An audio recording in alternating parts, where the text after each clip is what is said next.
జననాయగన్ వివాదానికి సంబంధించి మద్రాస్ హైకోర్టు కీలక తీర్పునిచ్చింది.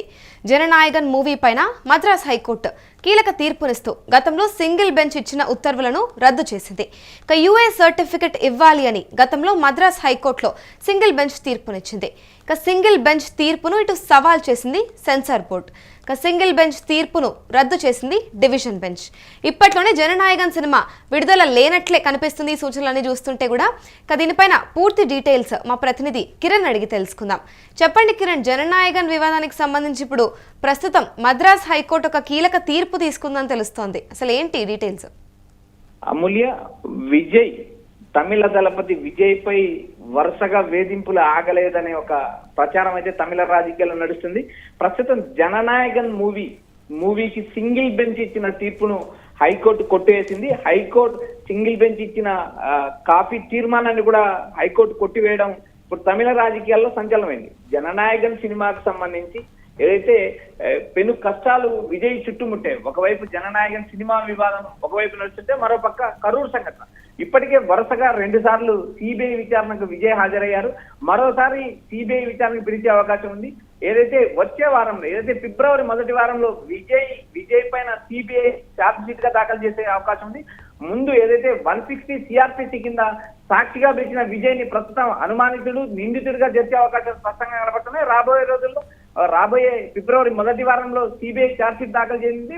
మొదటి ఛార్జ్ షీట్ దాఖలు చేసింది. ఈ ఛార్జ్ షీట్ లో విజయ్ పేరు ఖచ్చితంగా ఉంటుందంటూ సిబిఐ వర్గాలు వ్యాఖ్యానిస్తున్నాయి. మరోపక్క సిబిఐ ఛార్జ్ షీట్ లో విజయ్ పేరు నమోదైన మరుక్షణం ఆయన్ను అరెస్ట్ చేసే అవకాశం ఉందని తమిళ రాజకీయాల్లో ఒక వార్త అయితే సర్క్యులేట్ అవుతుంది. అమూల్య, రాబోయే రోజుల్లో విజయ్ కి కేంద్రంతో ఢీకొట్టడం వల్ల విజయ్ కి కష్టాలు తప్పవు అంటూ ఒక రాజకీయ ప్రచారం నడుస్తుంది. ఇప్పటికే జననాయగన్ మూవీ, ఇటు కరూర్ సంఘటన, మరోపక్క విజయ్ తన పార్టీని ఎక్స్పాండ్ చేయడం, ఏదైతే జిల్లాల పర్యటన, ఏదైతే పార్టీకి సంబంధించిన కీలక నిర్ణయం తీసుకోవడం, మరోపక్క పార్టీకి సంబంధించి మహాబలిపురంలో మీటింగ్ పెట్టారు. ఏకంగా బీజేపీని, అటు డిఎంకేని 2 పార్టీలను టార్గెట్ చేసి ఆయన విమర్శించారు.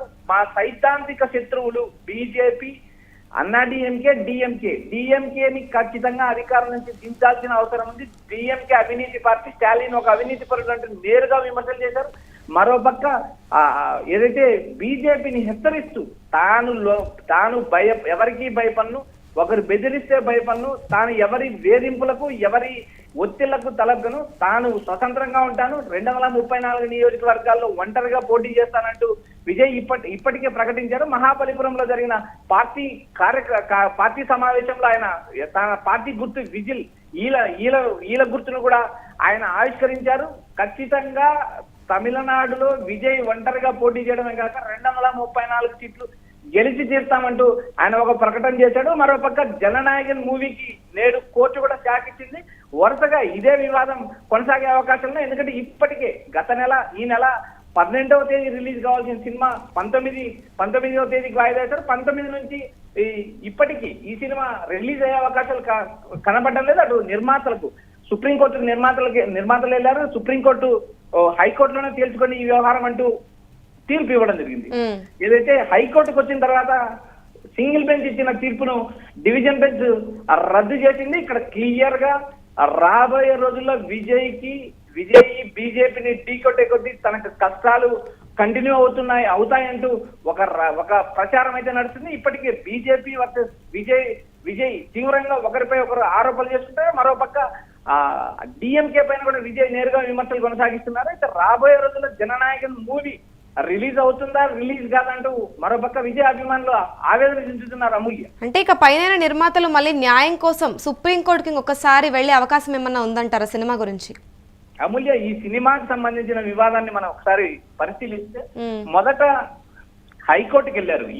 యూ సర్టిఫికెట్ ఇచ్చారు ఈ సినిమాకు central film board of India అంటూ ఒక పిటిషన్ దాఖలు చేశారు. అయితే ఆ పిటిషన్ పైన మద్రాస్ సింగిల్ బెంచ్ ఇచ్చిన తీర్పును సినిమాను వెంటనే రిలీజ్ చేయండి, యూ/ఏ సర్టిఫికెట్ ఇవ్వండి అంటూ మద్రాస్ సింగిల్ బెంచ్ తీర్పు ఇచ్చింది. అయితే అదే తీర్పు పైన CBFC, central film board division బెంచ్కి వెళ్ళింది. డివిజన్ బెంచ్కి వెళ్ళిన తర్వాత డివిజన్ బెంచ్ సినిమాను రిలీజ్ చేయకుండా స్టే ఇచ్చింది. అక్కడ నుంచి మొదలైన ఈ వివాదం చివరికి సుప్రీంకోర్టుకు చేరింది. సుప్రీంకోర్టుకు చేరిన తర్వాత సుప్రీంకోర్టు హైకోర్టు డివిజన్ బెంచ్ లోని ఈ నెల 20వ తేదీలోపు ఏదొకటి కన్సండి అంటూ సుప్రీంకోర్టు నేరుగా ఆదేశాలు చేసింది. అయితే ఈ సినిమాపై వరుసగా విచారణ అయిన తర్వాత తీర్పు రిజర్వ్ చేయడం జరిగింది. ఆ తీర్పు ఈ రోజు హైకోర్టు డివిజన్ బెంచ్ ప్రకటించింది. సినిమాకు సంబంధించిన అభ్యంతరకరమైన అంశాలు ఉన్నాయి కాబట్టి ఈ తీర్పును కొట్టివేస్తున్నామంటూ సింగిల్ బెంచ్ ఇచ్చిన తీర్పును కొట్టేది.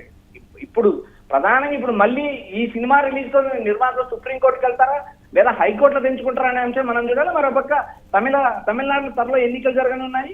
ఇటు విజయ్ అటు సినిమా వ్యవహారము, ఇటు సిబిఐ వ్యవహారం, మరోపక్క పార్టీ ఇది క్షేత్రస్థాయిలకు తీసుకోవడం, ఆయన పర్యటనలు, వీటినన్నిటిపైన ఒక షెడ్యూల్ రిలీజ్ చేస్తున్నారు. మరి విజయ్ ఏ మేరకు వీటినన్ని తట్టుకొని రాజకీయాలు కొనసాగిస్తారు, మరోపక్క ఈ సినిమా రిలీజ్ అవుతుందా లేదా అనే మీమాంసలో నిర్మాతలు మరోసారి హైకోర్టు బెంచ్కి వెళ్తారా లేదా ఈ తీర్పు పైన సుప్రీంకోర్టుకి వెళ్తారా అనేది కూడా మనం వేచి చూడాలనే. ప్రస్తుతానికైతే ఈ సినిమా ఇప్పటిలో అంటే గత నెల ఈ 12వ తేదీ నుంచి జరిగిన ఈ మొత్తం వ్యవహారం ఈ నెలలో తెగే పరిస్థితి లేదు. ఇది ఫిబ్రవరికి పోస్ట్ పోన్ అవుతుందా, అసలు సినిమా రిలీజ్ అవుతుందా లేదా, ఈ ఒకవైపు సినిమా నిర్మాతల కష్టాలు, మరోపక్క విజయ్ అభిమానుల ఆవేదన చూసి సినిమా చివరి సినిమా విజయ్ చివరి సినిమా ఏదైతే ఆయన రాజకీయాలకు రీఎంట్రీ ఇచ్చిన తర్వాత ఈ కష్టాలు ఏంటంటూ అటు పార్టీ శ్రేణులు ఇటు విజయ్ అభిమానులు మనోవేదన చెందుతున్నారు. Rahul, right, thank you Kiran.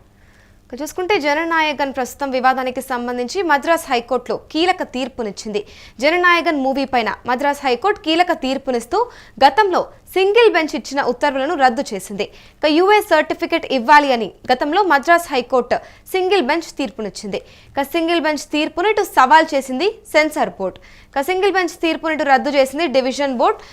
ప్రస్తుతం అయితే దీనికి సంబంధించి ఇప్పట్లోనే జననాయగన్ సినిమా విడుదల లేనట్లే తెలుస్తోంది. కానీ ఒకసారి గతంలో చూసుకుంటే ఇప్పుడు ఇటు కరూర్ సంఘటన అయి ఉండొచ్చు, ఇటు సినిమాకి సంబంధించి ప్రస్తుతానికి విజయ్ చిక్కుల్లో ఉన్నాడనే చెప్పాలి. ఎన్నికలు సమీపిస్తున్న వేళ ఇటు కరూర్ సంఘటనలో ఎవరైతే 41 మంది మృతి చెందారో దానికి సంబంధించి ఇప్పటికే ఆల్రెడీ 2 సార్లు సిబిఐ విచారణ జరిగింది. మళ్ళీ ఒకసారి కూడా సిబిఐ విచారణకి పిలుస్తారు అనే అవకాశాలు కూడా కనిపిస్తున్నాయి. ఈసారి కనుక ఛార్జ్షీట్లో నేమ్ ఉంటే కనుక ఖచ్చితంగా అరెస్ట్ చేసే అవకాశాలు ఉన్నాయంటూ తెలుస్తోంది. ఇక ప్రస్తుతం దీనికి సంబంధించి నిర్మాతలు అయితే ఒకందుకు చాలా కన్ఫ్యూజన్లో ఉన్నారనే చెప్పాలి. ఆల్రెడీ సుప్రీంకోర్టుని సందర్శించడం తర్వాతే వీళ్ళు ఖచ్చితంగా దీన్ని డివిజన్ దగ్గరే తేల్చుకోవాలి అని చెప్పడం జరిగింది. ఇప్పుడు మళ్ళీ మరొకసారి ఎలాగో ఇప్పుడు రద్దు చేయడం జరిగింది కాబట్టి ఈసారి హైకోర్టుకు వెళ్తారా సుప్రీంకోర్టుకు వెళ్తారా అనేది మాత్రం ఒక అందుకు చర్చనీయాంశంగా మారింది. కానీ ఇప్పట్లో మాత్రం చూసుకుంటే ఆల్రెడీ జనవరి 12th రోజున ఈ సినిమా రిలీజ్ అవ్వాలి. కానీ ఇప్పటికీ కూడా ఇది మళ్ళీ పోస్ట్పోన్ చేస్తూ 19th పోస్ట్పోన్ చేయడం జరిగింది. కానీ ఈ వివాదంలో పడి ఖచ్చితంగా అయితే ఇప్పట్లో అయితే సినిమా రిలీజ్ అయ్యే అవకాశాలు ఎక్కడా కనిపించట్లేదు. మరి ఇప్పుడు నిర్మాతలు ఎవరిని సందర్శిస్తారు, ఇటు హైకోర్టుకు వెళ్తారా సుప్రీంకోర్టుకు వెళ్తారా, ఈ సినిమాకి సంబంధించి ఏం చేస్తారో అనేది మాత్రం చూడాల్సి ఉంది.